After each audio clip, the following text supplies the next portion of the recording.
Okay, so I'm going to welcome you back from the break now. And our session is going to be titled Exploring Models of Patient Engagement.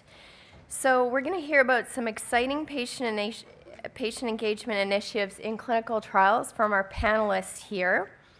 I'd like to remind you as well that we will be live streaming and recording this session again so that we can bring it a bit more far and wide outside of this room. So I think we have about 140 people signed up for it. And we've got a really diverse panel ranging from the patient and survivor perspective, excuse me, from Barry Stein. We've got some academic perspectives. We've got some discussion on evaluation for those of you that are concerned about return on investment of patient engagement. And we've got a couple of individuals from industry that'll be talking to us as well. We've heard really loud and clear that people are always interested in patient engagement, but how do we do it? So we're hoping that what you'll hear today will inspire you to be able to take things back. And also a preview, I think, for next year is that Clinical Trials Ontario will be working with Dr. Monica Perry. Together we got a CIHR SPORE collaboration grant, and we'll be working on developing some tools in terms of how we can do patient engagement with and in clinical trials for next year. So that's a preview for you. And given Ken's wonderful keynote and his experience, we thought who would do a better job of moderating this particular session. So Ken, I'm going to pass it over to you now, and I really look forward to hearing from all of you on the panel.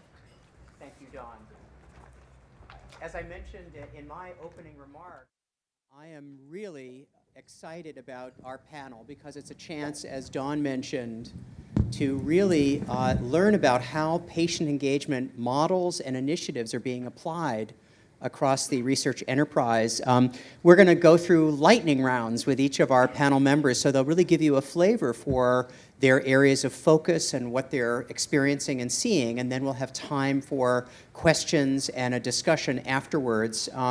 Many of you have already come up to me and suggested certain questions that I pose to panel members. I'll try to remember those questions, but there'll be time for the audience to also look for comments from our panel members as well. So I encourage you to come up to the microphone at the end of our lightning round, and we'll then have a chance to have a really lively discussion. So I'm really delighted to have all of you here with me.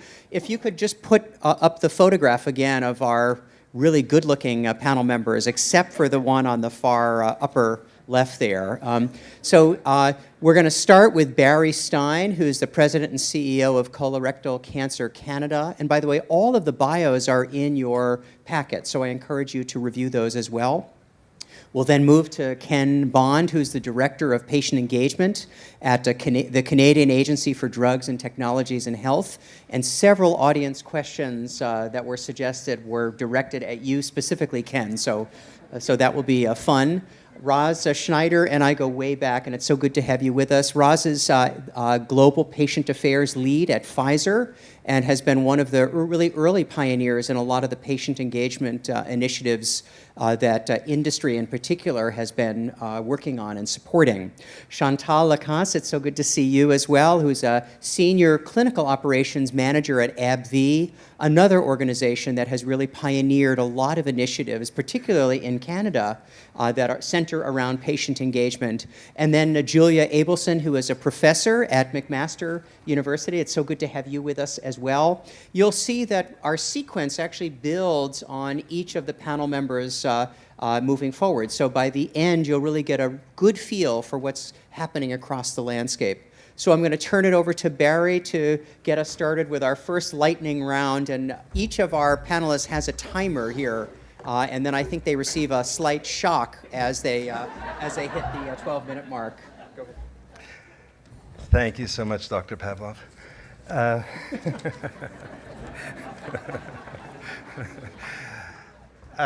So it really, the clock has already started to go, so I better move the slides forward.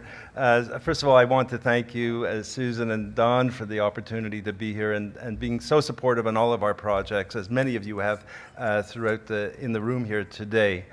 So it's a pleasure to be here, and I think I should just start off by saying, in fact, Dawn asked, is it okay if she mentioned that I was a survivor? I said, so long as you mentioned that I actually am the survivor, that I'm here.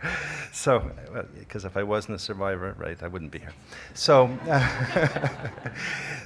I have to say that I was diagnosed with colorectal cancer in 1995, metastatic colorectal cancer, at a time where I thought very little about clinical trials. I was just looking for what I could find to survive, because there was only one drug available, actually, 5-FU, for 40 years in the marketplace. And it was that, or surgery, or find what you may by going through the stacks and looking at Lancet and so forth. So times have really changed. And since we started Colorectal Cancer Canada, obviously many patients who have metastatic and advanced disease call us, and they want to know what is going on. And last year, CPAC, the Canadian Partnership Against Cancer, released some very interesting research that they had done in terms of participation in clinical trials. And as you can see from the slide, actually, that was kind of boasting when they said less than 7%, because it's really in the east of the country 2.2%, and in Alberta at 6.6%. So when they say less than 7%, that's even boasting about the participation in cancer clinical trials. In the United States, it hovers around 5%. And through some very interesting work that's been done in the UK, it's around 12%. So interesting to know that you can actually move the needle by doing something, changing legislation, and getting active participation. So a couple of did you knows that 85% of clinical trials fail to reach enough patients to continue, to retain enough patients to continue. 80% fail to finish on time, and half of the sites enroll one or no patients. So to your point, Ken, before about these smaller trials with smaller amounts of people, and particularly as we see new biomarkers emerging, we find that really we have even a less of a need for the larger trials. To the point, there's over 1,000 immunotherapy trials going on in North America at this very moment. And how do you recruit for all of those type of trials? And 40% of pharmaceutical clinical trial budgets are spent on recruitment, and 30% of the patients actually aren't retained. They drop out of the study for various reasons. But in Canada, we lack really a framework to integrate the patient voice. And when I say the patient voice, I don't just mean the patients. I mean the patient advocacy groups or patient groups into the whole clinical trials process. So what problems do we as a patient group are we looking to resolve? What can we do with this? This clock is making me extremely nervous. I don't know how I'm going to do this. Anyways, as a lawyer, I break a lot of rules, so whatever.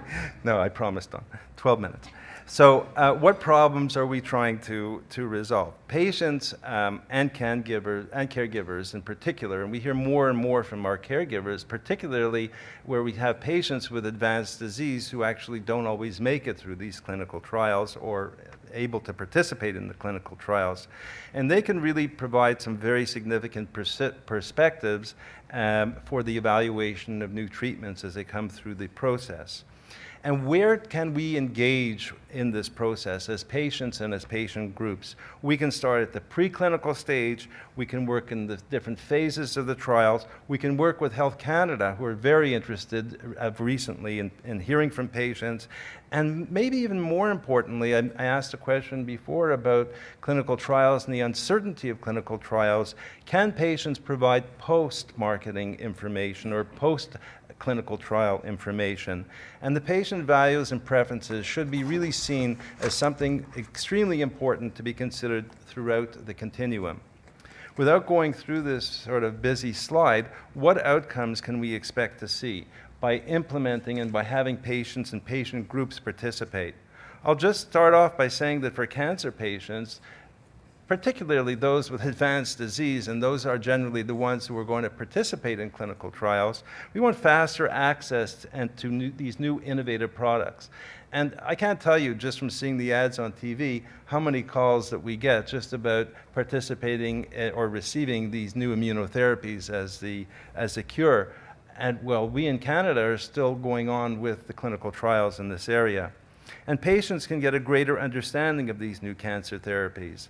And we can actually improve the entire standard of care if we can really get more patients involved in this process. I have to tell you, I myself was a beneficiary of a trial that I got started at a very interesting time in the year 2000. I don't know if anybody was participating in clinical trials, if you remember what happened, but the year 2000, I had to write a protocol because all the computers were going to explode in order to, and that's what they asked me to do in order to participate in this clinical trial. So that was just one of the fun adventures that I had. And another one was actually going out to California once a month for a vaccine trial at John Wayne Cancer Center. And the interesting part about that, because I'm such a noisy kind of guy, the entire Radio-Canada team, Alain Gravel and his team, came out with me from Montreal just to see what was going out in California. So we can have a lot of fun doing clinical trials as well. It's not all about the results. Sometimes it's about how you get there. So just to, I'm not going to go through all these advantages. You can read them for yourself. There are advantages as a sponsor and investigator for the trial. As a funder, particularly, I think there's an increased confidence, as I was talking about before, Ken, in terms of the P-coder decisions and so forth, where we can communicate with patients and really keep in touch with them and understand their patients and their preferences and values throughout the process. So we as a patient organization, you would think that I'd just be talking about colorectal cancer, but actually we're bringing together patient communities throughout the country, together with the help of many of you in the room, in order to get this concept with other patient groups throughout the country. And we have a fantastic advisory board who's helping us to do that. So we are about awareness and education and support for patients, but our advocacy is really in increasing the participation, increasing the retention of patients in clinical trials, and really following up with them afterwards by helping to develop methodology in real-world evidence. And I hope that Mike will speak a little bit to that, and Mike Duong a little bit later this afternoon. So we kicked off this process after seeing these fantastic statistics from CPAC with a conference last year where we had about 65 attendees. 40% were patient groups, 34% were academic research organizations. We had clinical trial sponsors of about a quarter of the people there, and health policy from various sorts, provincial and federal. So we really, got a real good perspective of what's going on. I'm happy to say that report hopefully will be ready for June. It is actually almost ready, just in final review, and we hope to publish that in Clinical Oncology. It's being submitted for publication, and hopefully we'll see it later on this year. So what have we achieved? During this process, we've adopted actually the opportunities to work with the Clinical Trials Transformation Initiative in the United States and Canadianize that version. So we had a consensus at this meeting where it was approved, and we've actually gone through a working group and Canadianized that model. And then, because time is going so fast, I'm just going to show you a couple of the things that come out from that initiative. By the way, you can see the Clinical Trials Transformation Initiative at Duke University on their site. A lot of this information is similar, but what we've done is we've Canadianized it. So you can see in the preclinical stage, the part in blue, and just to tempt you a little bit, you can see patient groups can add about fundraising, direct funding for research, provide biosamples, help define studies eligibility criteria, create registries, use our registries, and so forth. And there's opportunities also in the different phases of clinical trials where we can really provide insight on even developing the protocols and engaging patients on how to best run these trials. It is a challenge when trials are done outside of the country or commenced outside of the country, and these are some of the barriers that we have to face with. But some of these protocols can be modified locally. But most important, really, it's about letting patients know about the trials after they're designed properly and really getting to understand their values and preferences throughout the trial and transmitting that information back to the health technology assessment people. 1 minute and 54, not 1 minute, 1 minute 52 here. So, what's next?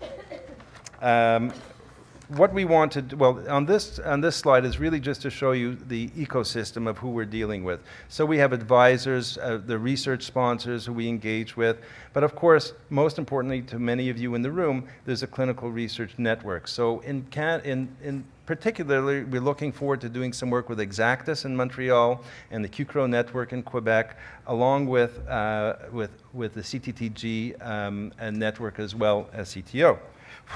Okay, in the last minute, I have two quick slides. What's next? What we need to do is to get your input actually on the Canadian model on this pathway, and we're happy come this June to circulate that, and hopefully CTO will do a great job of helping us in that regard.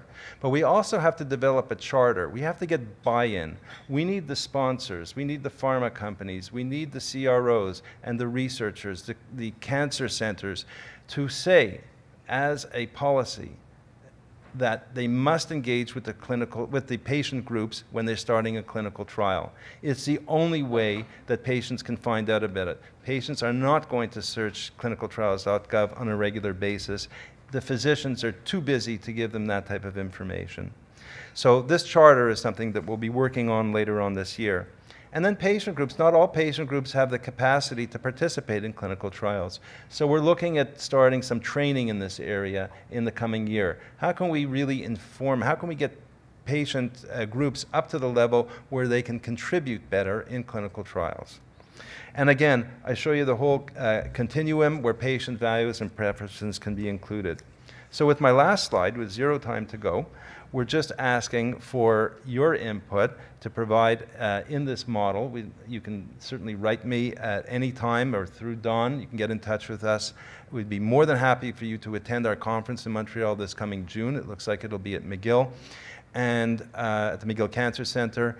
And help us with your input on how we can convince sponsors to buy into the process of engaging patient groups, to spearhead these clinical trials and let their patients know about it, and how we could better perhaps train patient groups. We could use your help, your CROs that are in the room. How could you help us to participate in clinical trials? So it's about us and many patient groups funding clinical trials, but it's also a mutually beneficial relationship where we can certainly contribute to this process. So with that, with almost less than a minute over time, I'm done. Thank you very much.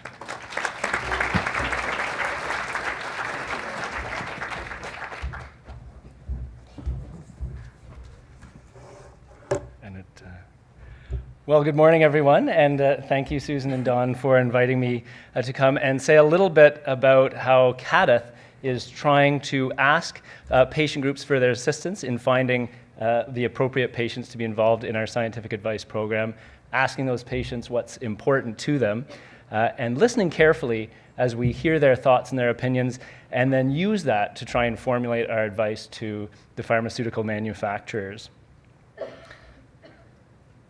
And just before I get started, though, I am interested to know, can I see a show of hands, people who are aware of or familiar with scientific advice programs already? Anywhere, not just CADTH. Okay, good. So I have some instruction, I guess, I can give to people and help inform the bigger context for some of the things that we've heard about.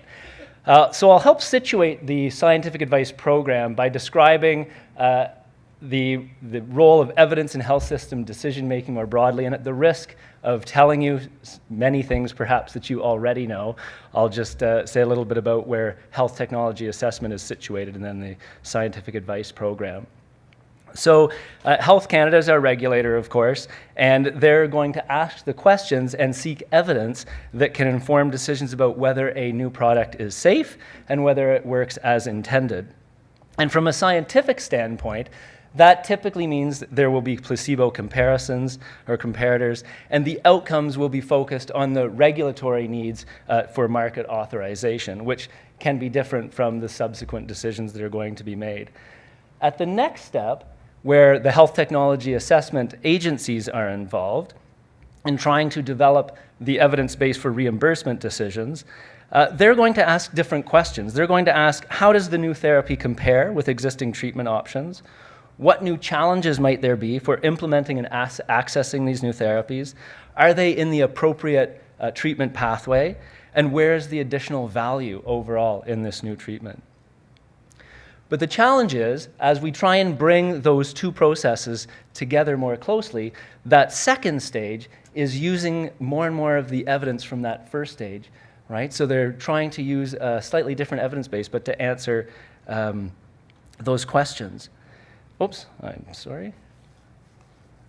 And finally, at the next stage where the ministries and cancer agencies are trying to make their decisions about reimbursement, they're going to ask different questions again. So they're going to ask themselves, is this additional value worth the additional cost? Because typically it does come at additional cost.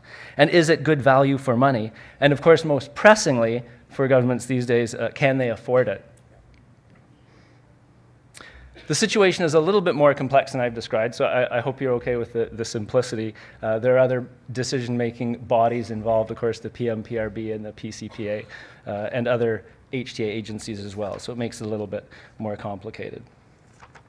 But the main function of a scientific advice program is to try and align better the evidentiary needs across those three stages.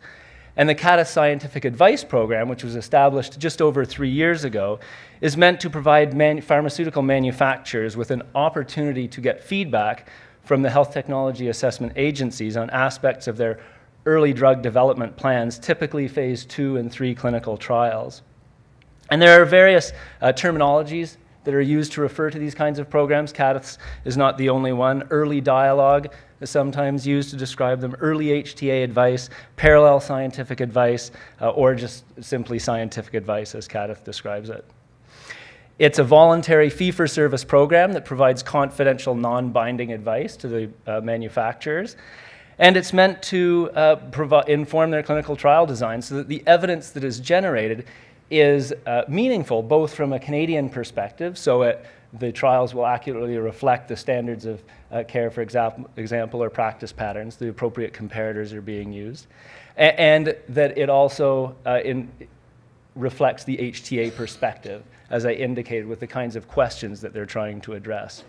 There are two main outputs from these programs. The first is a face-to-face meeting with the manufacturer where they can discuss the advice that's being given to them with the CADTH scientific advice team, and then a written record of advice is provided to the manufacturer.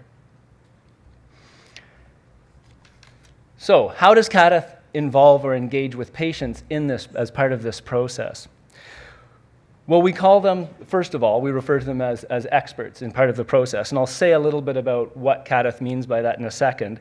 But first I want to say that it's just taken as a given that patients are bringing experiential knowledge, of course, about living with an illness or condition, and that they can already provide a perspective on their values, needs, and preferences with respect to treatments and any intended or unintended consequences of current or future technologies or therapies. So with that in mind as the backdrop, when we call them experts, what we're really doing is designating a particular role within our processes for those patients. Thinking of them as experts helps us to articulate and to differentiate their role in relation to other researchers, clinicians, methodologists, etc.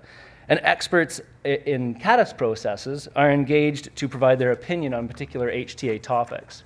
So, for example, we engage clinical experts to ensure we are being accurate in terms of our clinical descriptions of conditions and the uses of therapies in treatment. And similarly, that is the role that the patients play in our process. The process for patient engagement and the criteria that we've helped develop were developed in consultation with the members of the CADTH Patient Community Liaison Forum. And just as with other experts in the process, patients sign a non-disclosure agreement and are paid an honoraria for their involvement. We ask patient groups, we ask for assistance from patient groups to find individuals with experience with disease that is similar to the trial population, which can become challenging for the reasons that Ken mentioned this morning in his talk. As inclusion criteria increase, of course, it becomes increasingly difficult to find that specific person, especially in a rapid process like this. We are looking for people with experience with multiple therapies, so they have that perspective on the range of treatments, and that they are also aware of other people's perspectives. And they can have that awareness either through moderating a chat group or answering helplines or leading a patient group, etc. And recruitment is most challenging, of course, if we don't have an existing relationship with an existing patient group. And in those cases, we would look to our clinical experts to help connect us with patients who may be interested in being a part of the scientific advice process. We have a multi-step engagement and consent process, so trying to ensure as best as we can that the patients who are involved understand the role that they're playing and the information that they'll be sharing and how that information will be used. We have a plain language consent form to assist with that. And we emphasize it multiple times throughout the process that the individuals are at all times in control of the information that they are sharing with us, and that they can stop at any time in the process of sharing their opinion or their information. And even after they've shared, there's an opportunity to review it, make sure it's accurate, and to redact any information that they no longer feel they would like to share. And finally, as with our other experts, of course, they need to sign a conflict of interest disclosure. So what are we trying to hear from these patients? What do we want their opinions on? Well, in hearing their opinion, we're seeking information about the impact of their health condition, their story, experiences with previous and current therapy, any challenges with current therapies, and their opinion on the importance of various aspects of patient-reported outcome measures for assessing the new therapy.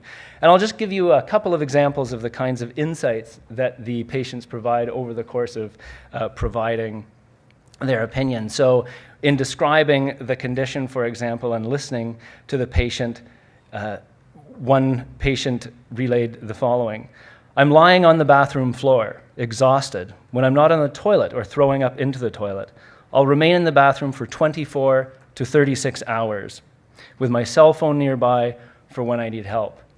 And that's obviously a powerful description that can help our researchers become more sensitive to looking for opportunities to provide different kinds of advice to the manufacturer. A second example demonstrates the difficulty of untangling symptoms when you're speaking to people with different perspectives. So when talking to a caregiver about a patient's experience or symptoms, she said, "He's always sleeping." But when talked to further, the individual themselves said, "No, I can't sleep. I'm resting. I'm so tired. But I can't catch my breath. I can't sleep." And we could hear the impact of the individual struggling to catch his breath even as we spoke with him. The interview process, or the discussions that we have with patients, are typically about 1 hour. We use a semi-structured questionnaire tailored for the disease area and the advice that's being sought by the manufacturer. And at the end, we have a written summary of the interview included in the record of the advice that's provided to the applicant. As I mentioned before, the accuracy is confirmed by the individual with all personal identifiers removed. And if possible, we will take that individual input and compare and contrast it with the patient group input that has been provided to CADTH as part of its drug review process. And what's our experience to date? Well, first, we've had a positive response both from the pharmaceutical manufacturers to the inclusion of these patient perspectives, and the patients themselves have valued their participation in this kind of process. Patient perspectives have been most important in the development of advice regarding outcomes, particularly quality of life measures, which may strike you as unsurprising, but that's where a lot of the value has been. And it's been very valuable to help illustrate the condition and treatment experiences to CADTH researchers who, while they have extensive experience in trial methodology, do not routinely see patients. And so it helps to sensitize them to the information they're reading in trials. Ultimately, we're looking to patients to help us make decisions that improve patient health and quality of life, so we want to ensure that their views or perspectives are included.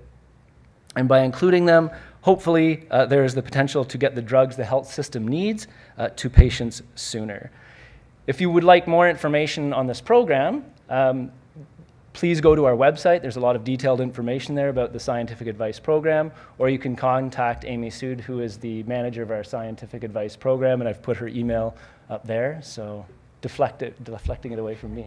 But there you go. So thank you very much. I hope that has been helpful information.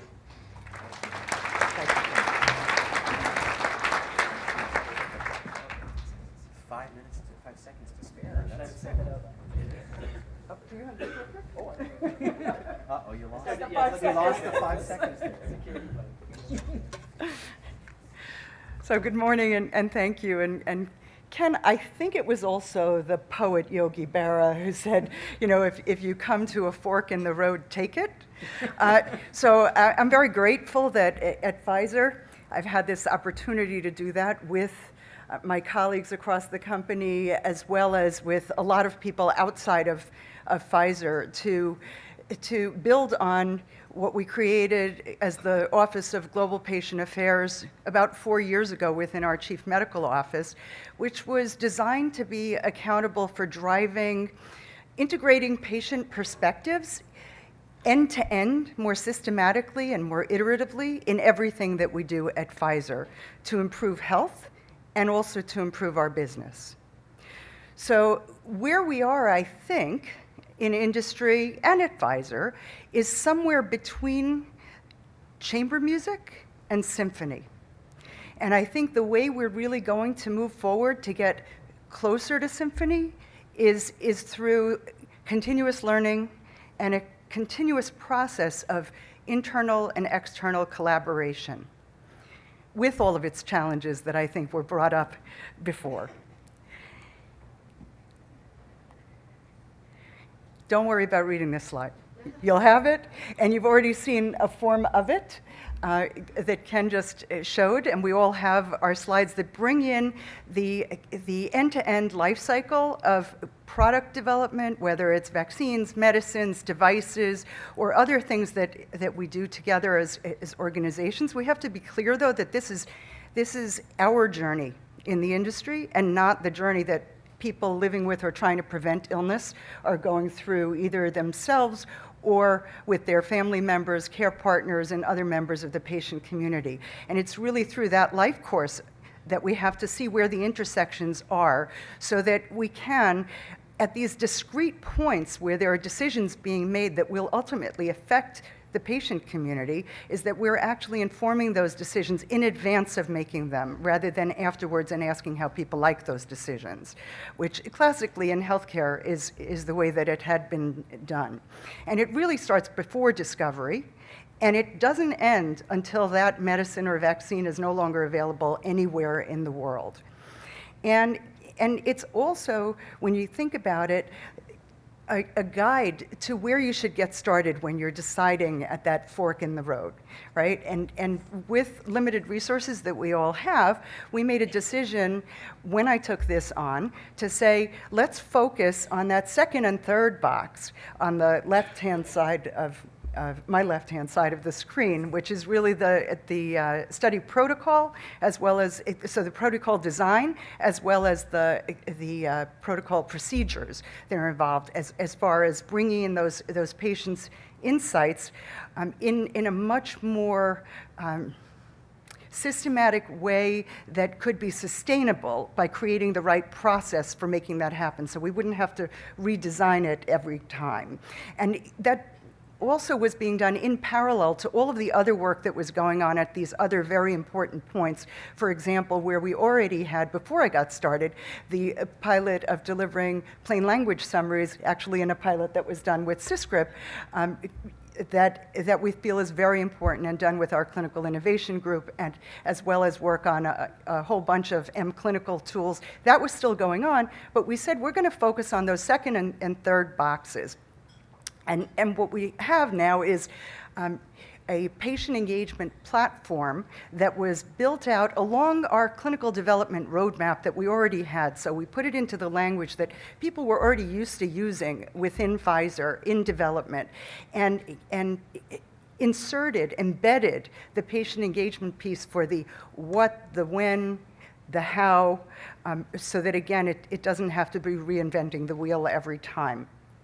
And as well, we then had the examples that were started before we created a full system, so that we had the testing of ideas and methodologies of bringing in those insights in oncology, in cardiovascular metabolic, in rare diseases, in inflammation, and in other areas, so that we had patients and patient organization representatives take our clinical trial protocol with a marker and just go through it line by line and say what's important to them and what's less important to them. What are the, not so much what is important, but in what order does it matter to them, so that we would have a better idea of how to actually put that into our clinical trials and what would be valuable as the most important questions. And then for the feasibility of this study, what's it like to live with that particular illness, and what are the thoughts around participating in a clinical trial, so that we don't have the kinds of very sad numbers that we've been talking about before, and we make it easier and make the experience better for the people who will actually participate in our clinical trials. So we have those examples, and it's made a huge difference. The clinical teams, the development teams all appreciate the kinds of insights that we get where we make actual changes, and then we actually provide the feedback to the people who've given us the feedback to say, these are the things, we've considered everything you've said. These are the things that we think we can actually include in this program and change in the program. There are some things that we can't, and these are the reasons, if we're at liberty to tell them.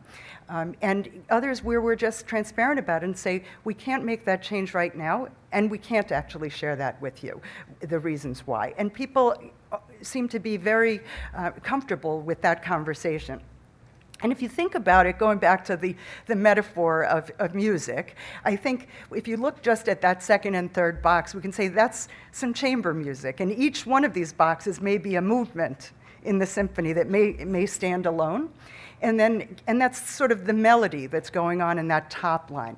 But the bottom arrow is also important. The things that are not around a specific activity or business, but rather across all of our broader strategies, where there's no question that having patient insights and patient organization insights can make what we do better, so that, again, it can influence the quality of what we're doing in a positive way, as well as improving health for patients in the end, where regulatory approval and even access is not the end of the story, but we have to get to the place where people have access and it fits into, the therapy fits into their lives so that they'll stick with it and actually have the outcomes that are important to them. So the bottom line then may be the harmony that supports the melody that we have on top. And that bottom line is also related to access and policies, as well as ethical. We have an external bioethics advisory panel where we have a patient expert, as well as in grant review. And this road to a more patient-centered organization takes a few different things to happen at the same time, especially in a large organization. It does take a significant culture shift. We've talked about that yesterday and today.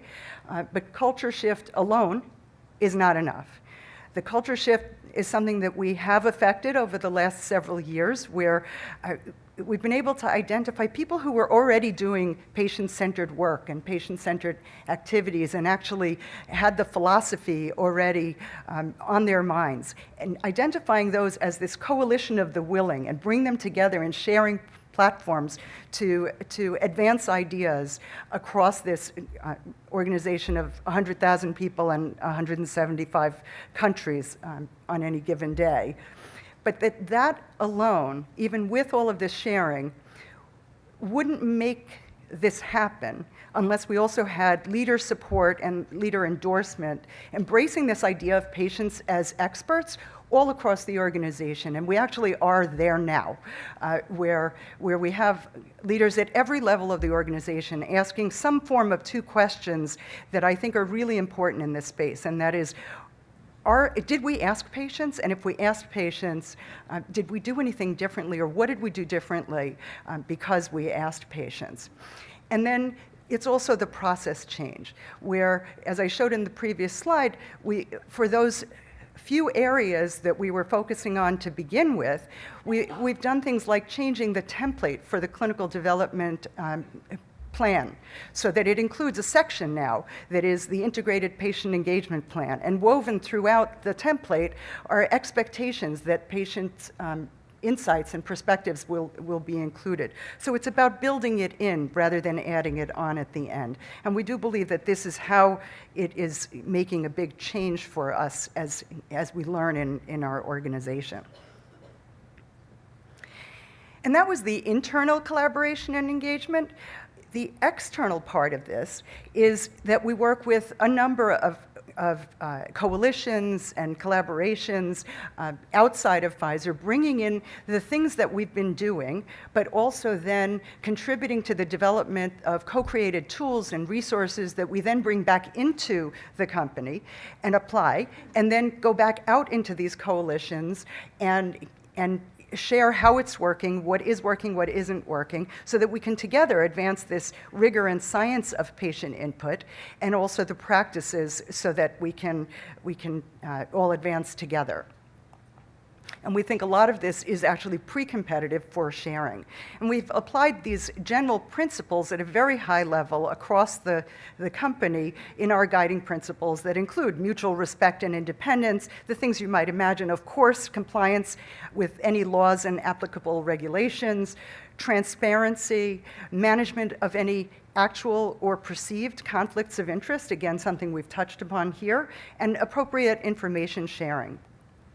And lastly, I just want to touch upon one of the coalitions that we're a part of where actually Dawn Richards serves and represents CTO on the Patient-Focused Medicine Development Coalition that's global, is we have to know how we're doing.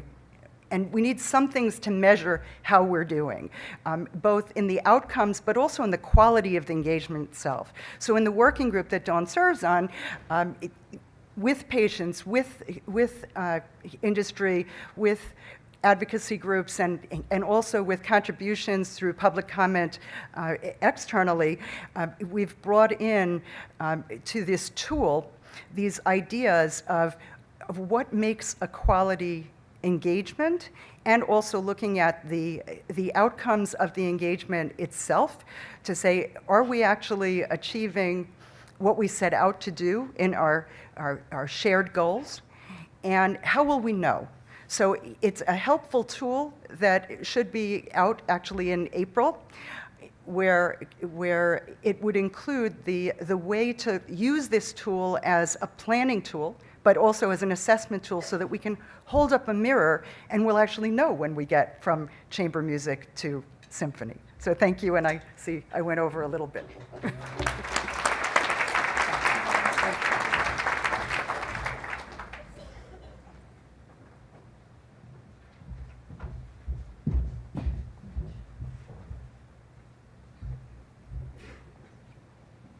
Hi, everyone. I'm sure you saw the picture. Please don't mind the air, because for those who know me, I keep changing it, so don't worry about that. Well, hello, everyone. As Ken mentioned, I'm Chantal Lacasse, Senior Clinical Operation Manager at AbbVie. For those of you who don't know us, well, AbbVie is a global research-driven biopharmaceutical company that is developing innovative and advanced therapies for the world's most complex and critical conditions. We are over 29,000 employees around the globe, out of which 500 are located in Canada.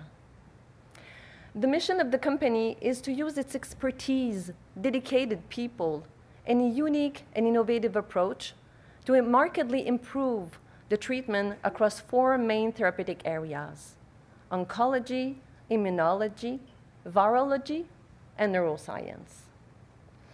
And we're not only treating disease, our aim is to make a remarkable impact on people's lives.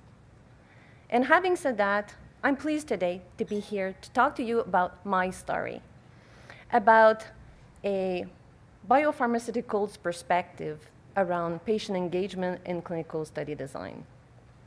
You know, there's a French expression that says, "Nous ne sommes jamais mieux servis que par soi-même." We're never better served than by ourselves. Well, I have to add to this, it depends. Because indeed, it depends on the situation.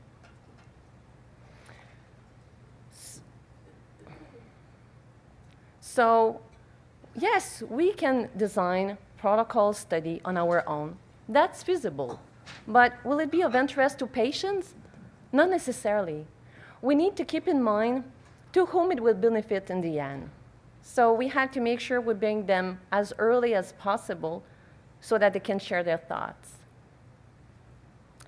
How many of you struggle with preparing family dinner? I do. Well, when you go and you prepare your grocery list and you look for an excellent and healthy food like a salad, well, if no one else sees the benefits in it, no one is motivated and interested to sit around the table.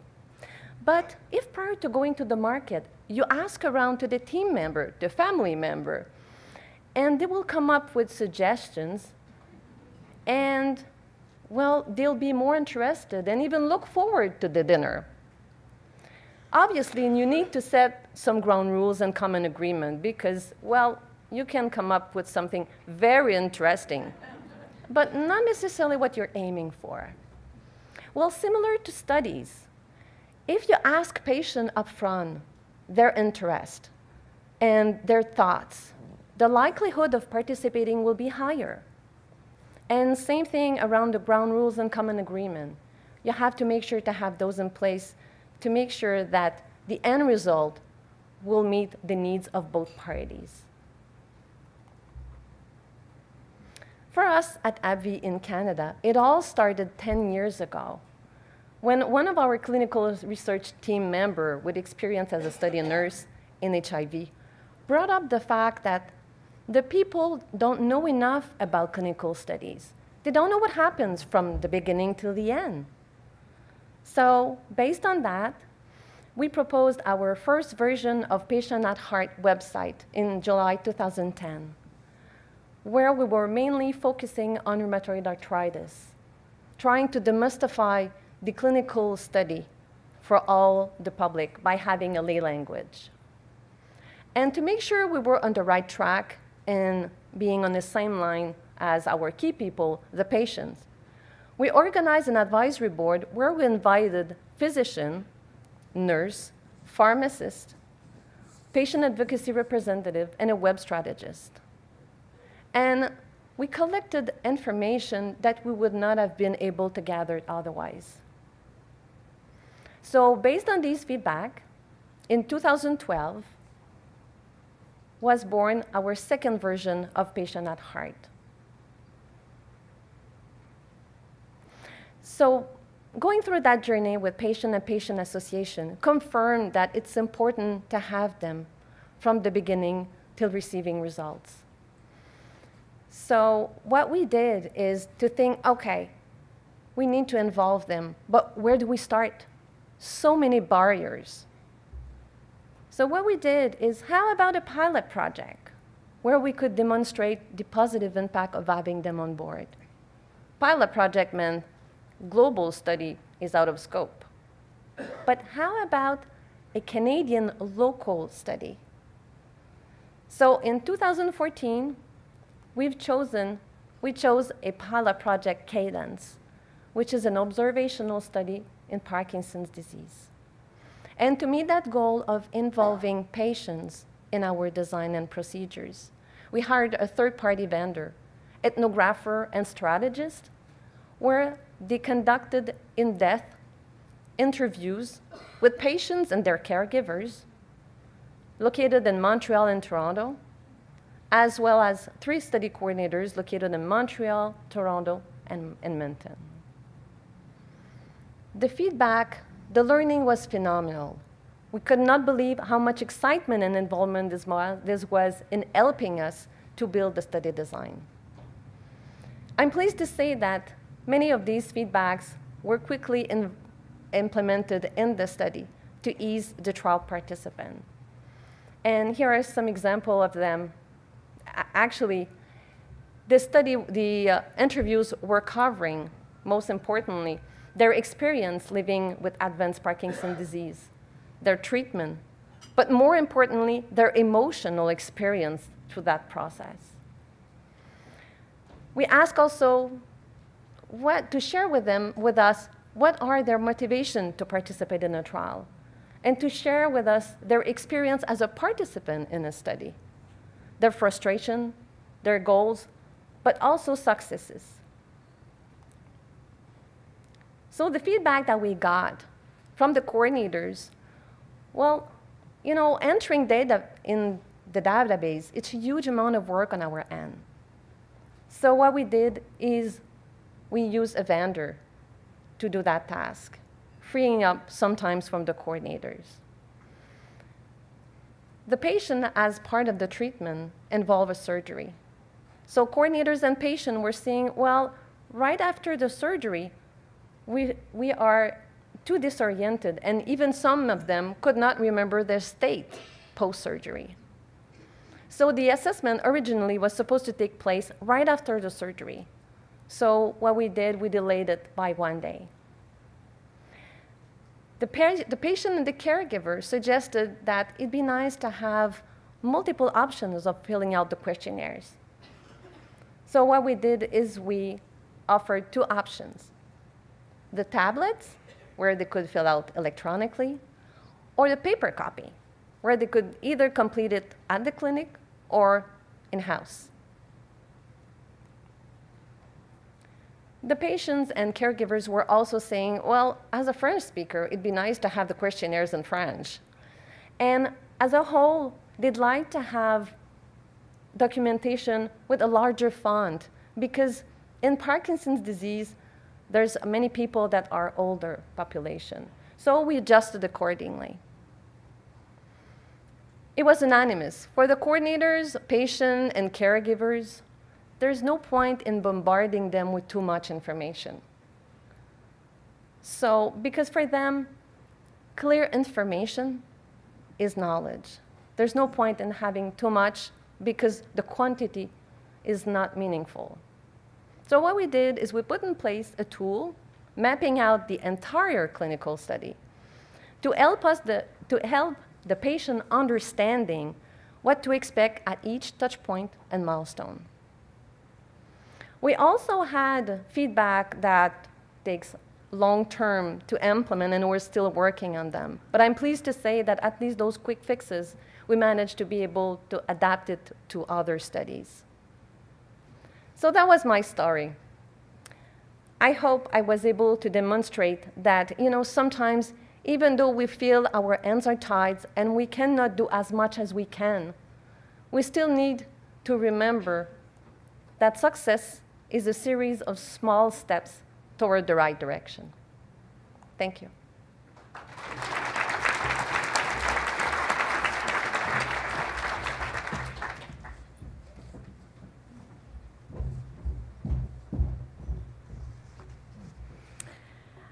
Good morning, and really a pleasure to be here as part of this terrific panel. I'm going to, as you can see from the title, actually take us in a slightly different direction for my remarks, but I think based on what I've heard so far, and that was partly why I think I was asked to speak last, we'll be able to reflect on some of the remarks that have been already, that have been made so far. I think much of what I will say will also be quite complementary, but it is a focus on evaluation, which is quite different. So, and I guess I would encourage you as you listen to my remarks to actually think about perhaps one of the presentations and one of the examples that was provided, or the models that was described, the platforms. We had many different really interesting examples, or perhaps patient engagement initiative that you are involved with yourself in your organization, if that's relevant. I think that'll bring some of the content alive. So I find in these kinds of settings where I'm coming in as someone who is not used to presenting in this kind of a forum, helpful to give a few biographical notes. I know you have my bio, but probably most of you haven't looked at it, and I don't know many of you at all. So I thought it was useful, especially on this topic of patient engagement and its evaluation, to say I'm a social scientist. I don't get too close to clinical trials. I hope that I've been asked to be able to provoke a little bit some of the discussion and comments.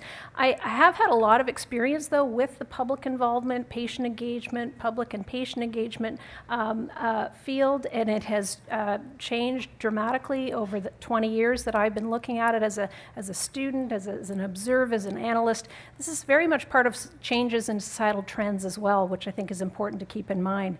I also have a fair bit of expertise because I hang out in a department used to be called Clinical Epidemiology and Biostats, now Health Research Methods, Evidence, and Impact. I hang out with a lot of methodologists, so I have quite a lot of expertise in the design, implementation, and evaluation of public involvement methods.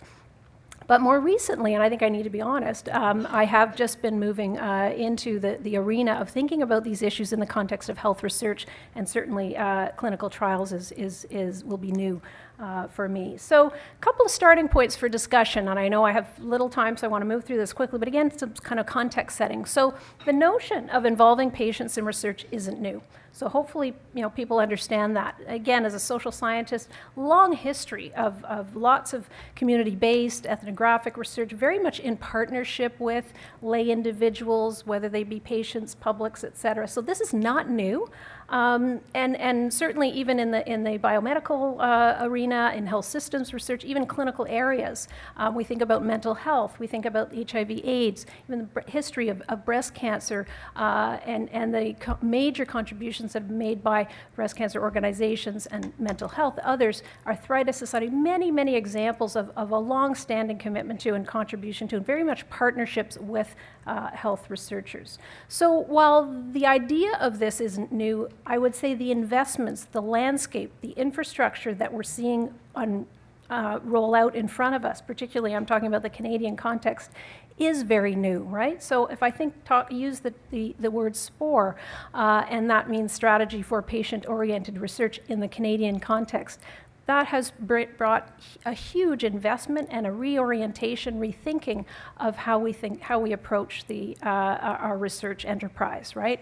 Patient-oriented research being the way we are doing business now. So these are new things. And as a political scientist, very much thinking about rules of the games changing, right? So when rules of the game change, that can actually provide opportunities to some groups. It can challenge others. It can be scary. It can be confusing. And so we question, we critique, we challenge. So I think I just wanted to set that as a backdrop for this because I think it's important.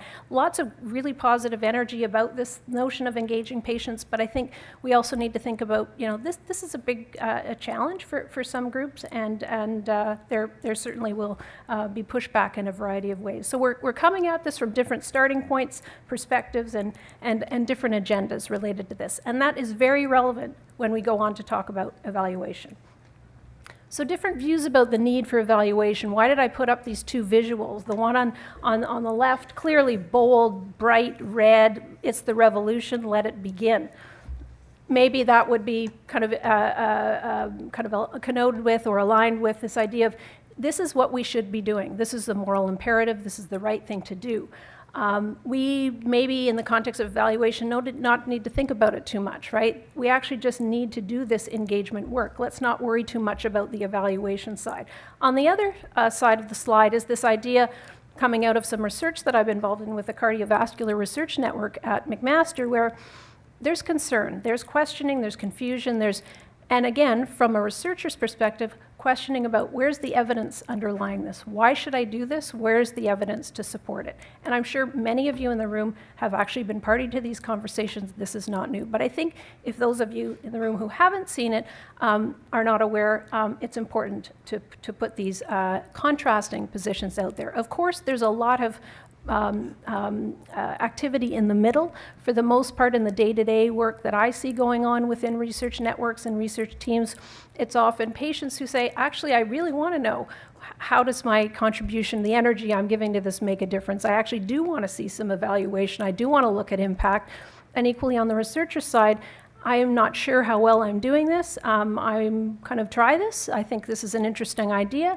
But let's evaluate as we go. Let's try to do as rigorous a job as we can to understand how we're doing this, how we can improve as we go.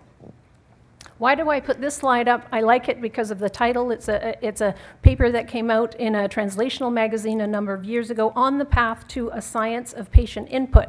And this is very much what I will spend the rest of my time up here talking about. This idea that now that we have the certain amount of recognition, acceptance, kind of infrastructure in place to be doing this patient engagement work, and we have terrific examples right up here on this panel of really thoughtful, really excellent work in this area. Are we in a position to kind of mobilize our resources now that we're doing so much of this work to actually advance the science of patient input? As someone who's been working in this field for a very long time, often lots of critique, the evidence base is weak. It's lots of single case studies, lots of rich stories about benefits here and there, but how do we actually mobilize all of this really interesting work to actually bring it up to a level where we can actually learn something across the board that will have a legacy impact, frankly, in terms of the investments that are being put into this. So I think that's something that we need to think about. So here are 3 things that I think if we are going to embark on this notion of trying to advance the science, and in particular through evaluation, and of course evaluation will mean different things to different people in this room depending on your backgrounds. I think we absolutely need greater clarity and specificity about 3 main things. First of all, our goals for evaluation, they will differ depending on who we are. Are we funders? Are we healthcare providers? Are we patients? Are we health system organization leaders? They will differ, so we need some clarity and specificity about that, and understanding that we will not always come at this from the same perspective, and we need to reconcile those different motivations. What aspects of engagement are we actually evaluating? So far, I wasn't here yesterday, I apologize. So far, I haven't heard people actually doing some defining and conceptualizing. Perhaps we don't want to spend a lot of time on that. I'm interpreting what I think people are saying they mean by engagement, but if we're going to evaluate, we need to be pretty darn sure of what it is that we're doing. So clarity about that, what are we evaluating? What is that engagement? And what are the most appropriate tools for the job, or how do we do this? So let's unpack this just a little bit more. The purpose. So again, I've listed here just a few of the different purposes that might drive evaluation. We've heard about the ROI, return on investment argument, or value for money, or often we think about it in terms of accountability. Those are, some individuals who will be pushing that. Quality improvement, I heard some of our panelists talk about that. We just want to know that we're actually doing a good job with the engagement work that we're doing. We actually want to improve it, so it's in that kind of continuous quality improvement realm. That's different from an ROI and accountability, a value for money question. Similarly, someone like me as a researcher, I'm interested in these questions of what works and with what impact, right? I come at it from that perspective.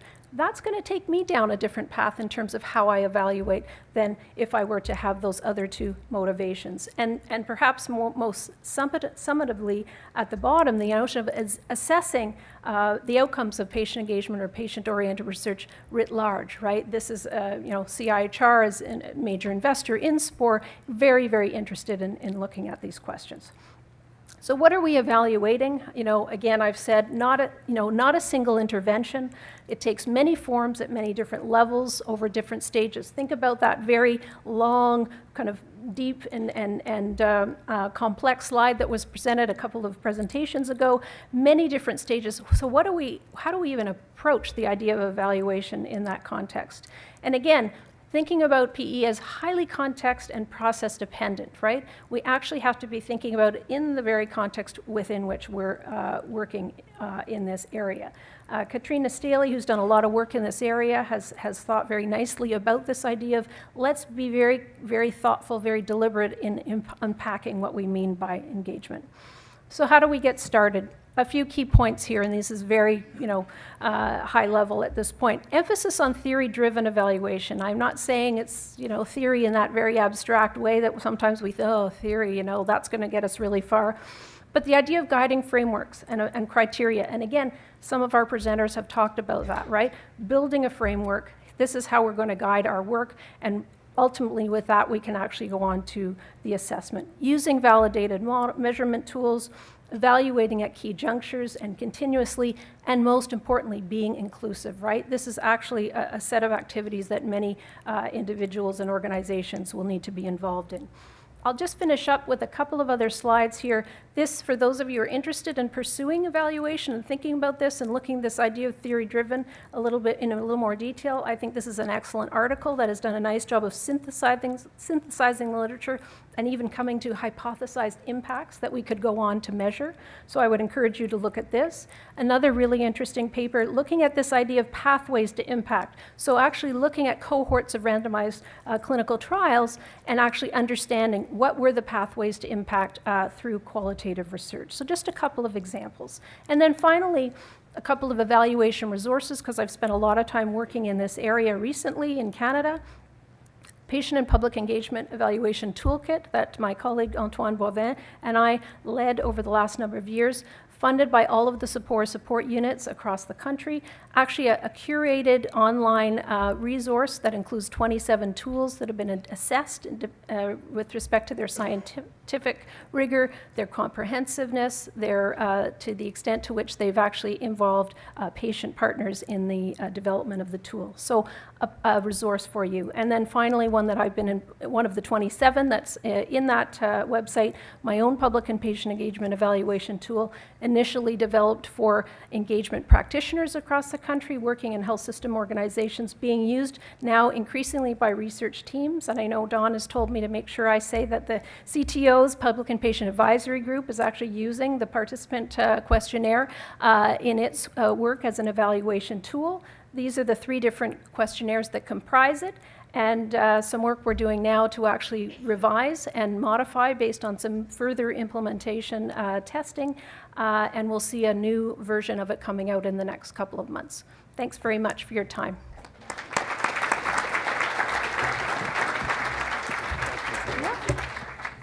Great. Let's have another round of applause for Barry, Ken, Roz, Chantal, and Julia. Thank you.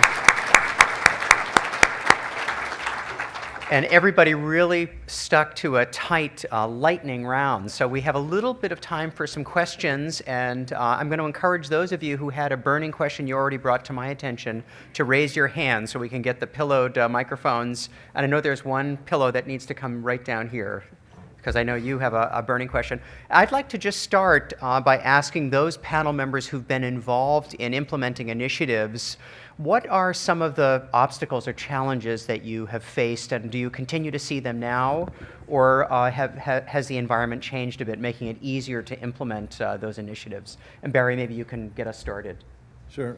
Well, we're just beginning our initiative, so it's hard to say in terms of implementation, but something that came up at the conference last year that was so apparent and so glaring, it was amazing. And that was, I had asked everybody in terms of the stakeholder relations from the various patient groups, because it was pan disease in cancer, but pan cancer site. And I had asked all the stakeholder people to bring their clinical trials person with them. Well, in the pharma companies and the biotech companies that came, the clinical trials people had never actually even met the stakeholder people, and it was very difficult for them, for the stakeholder people, to know what was going on in terms of clinical trials, to even let the patient groups and the patients know what was going on in the company. So when I was looking for a clinical trial, I would go back to the stakeholder person and they would say, well, what's going on? I see on clinicaltrials.gov you've got a trial going on across in Edmonton. And they would say, I have no clue what you're talking about.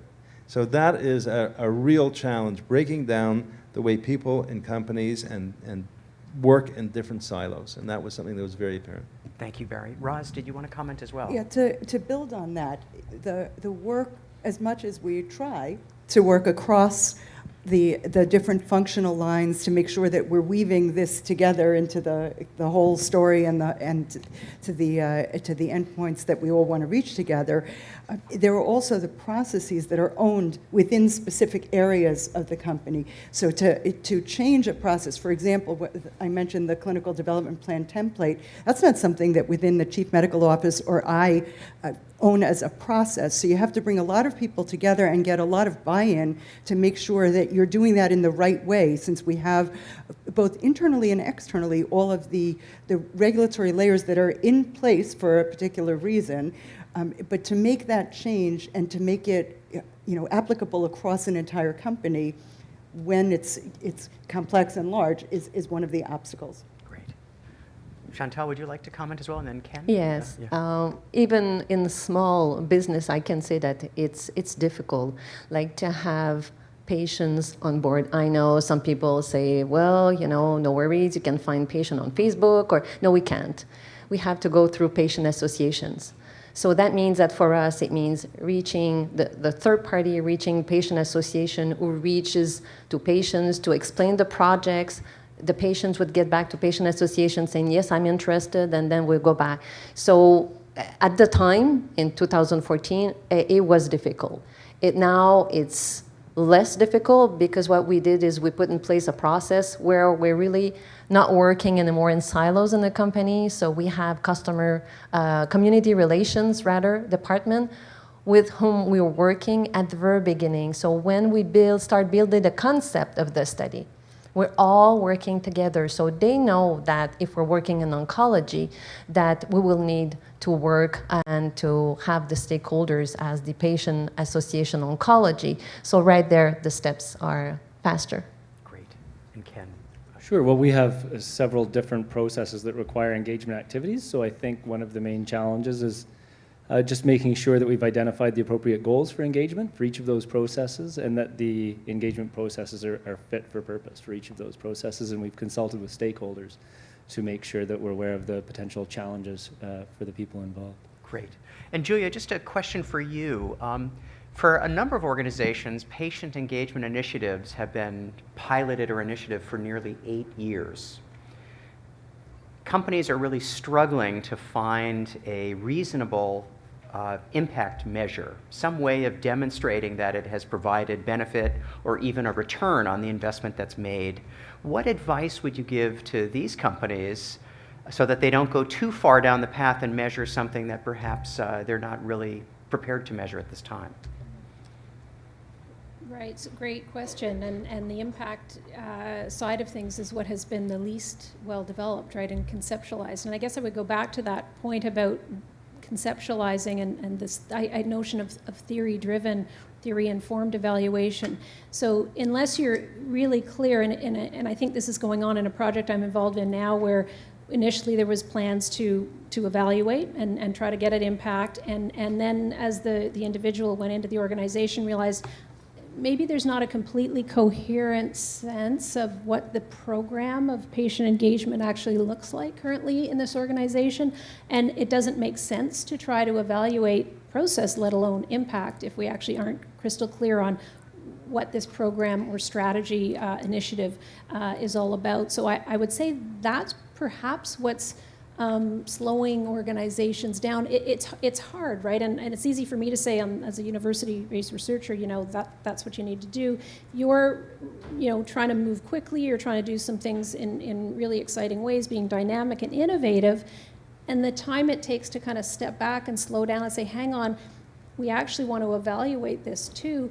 It's going to take some time. So Yeah. it's interesting you mentioned 8 years in policy kind of circles. We talk about windows, we talk about policy timelines, we talk about 10 years often as being a reasonable timeline to be able to start looking in really kind of critical, rigorous ways at how well we're doing and what kind of impact. So I would say time is important, and being so clear as you can about those goals, about what it is you're doing, who you're involving, how you're doing it, to be able to set you up for a good impact. And one measure isn't going to be it, right? It's going to be actually thinking that much more clearly about a number of measures or a number of different ways of assessing the same thing that you're trying to get at, both qualitatively and quantitatively, I would argue. Great. So let's open it up to the audience, and we have our first question here. So and if you could just identify yourself and your organization as well. Sure, I'm happy to. My name is Mary Sunderland, and I'm from the Foundation Fighting Blindness here in Canada. There's also an American Foundation Fighting Blindness. And it's really exciting to see all of these wonderful opportunities for patients to really provide input and engage throughout the whole process. And I was wondering if people on the panel would be willing to comment on the challenges of appropriately compensating patients and patient groups for this work that is taking an increasing amount of time and expertise. Thank you. So to this point, I think in Canada, for the most part, patients, and I've heard the terminology, two terminologies used today, talk about volunteers and patients volunteering their time, so not really seen as experts in that area. On the other hand, in the program at CADTH, brought up the possibility where some patients, and I guess it would be very few in terms of the total patients who provide input in this country, are considered and compensated as such. But I would tell you that even when patient groups are taken around a table for a consultation, there are, and you could perhaps consult with the pharma companies, there are different pay scales which are given to a patient group, a physician, and the patient could be a lawyer, for example, and sitting next to a physician, a researcher, etc. And that's internal protocol within these companies. So that's another area that I would imagine that in patient centricity, when companies are looking at that they might consider. So I 100% agree with you. Patients are not seen, they're called as experts, but not necessarily treated as experts in every scenario. Roslyn, Chantal, and then Ken, if we could come to you as well. Yeah. Yeah, I think it goes back to the value, return on investment, and the way we view it, because sometimes it's very one-sided, where we're only talking about what industry sponsors are investing, when in fact the time that patients and their families who may not have that much time are investing is really valuable to them and important to them.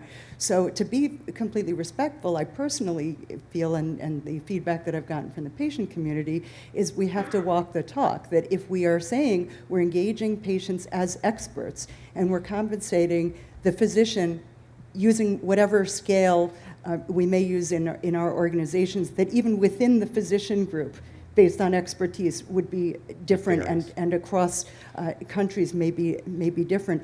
That we have to figure this out. We're far from figuring it out yet, and there are some limitations in how we can discuss this with each other. But the principles are there, that if we are really serious, that we are embracing the idea of patients as experts, and they're taking their time, which is as valuable, if not more, than our money, then we should be thinking about how to appropriately compensate. And should there be a difference, and we've worked through some of this through the European Patients Academy and the Innovative Medicines Initiative in Europe, to think about patients as, well, there's the person with their lived experience, but no particular added training in medicine development. There's the program that UPATI has, where it's a 14-month training course to become a fellow in UPATI as a patient or advocate. And is the contribution something that should be compensated at the same level? I don't know the answer, but I know that we should come up with some general principles that I know a number of groups are working on. Great. Chantal, did you have something to add as well? To add to it, I mean, earlier we talked about the challenge that we're facing. Well, challenge that we're facing, and still, it's legal and compliance. Yes. It's a big thing, and we have to, this is why sometimes, although people can think, well, you know, you don't want to help, we do, but we have to make sure that indeed we're not in the end making something by mistakes. So we have to really consider that as a big part as well. And Ken, if you... And I think for our organization, I mentioned that we have an honoraria for the patient in that role, and so we were able to do that as a matter of equity with the other people in similar roles. A lot of the conversations around compensating patients and patient groups in our organization have to do with providing patient input to the pharmaceutical review process that we have, and that's slightly a different conversation because we're doing something a little bit different than we are in scientific advice. But I do think we need to talk with the industry, with patient groups, and with governments as well to come up with a consistent strategy that people will be comfortable with. Great. Sadly, we've actually come to the end of our panel discussion, and hopefully our panel members will be here during lunch and some breaks so you can ask questions. For those of you remotely listening to this conversation, I'm going to put Dawn on the spot again and suggest that you send Dawn an email, and she'll distribute it to all of us, and we'll also be able to respond to questions that way. Just another round of applause for our panel members. Thank you so much.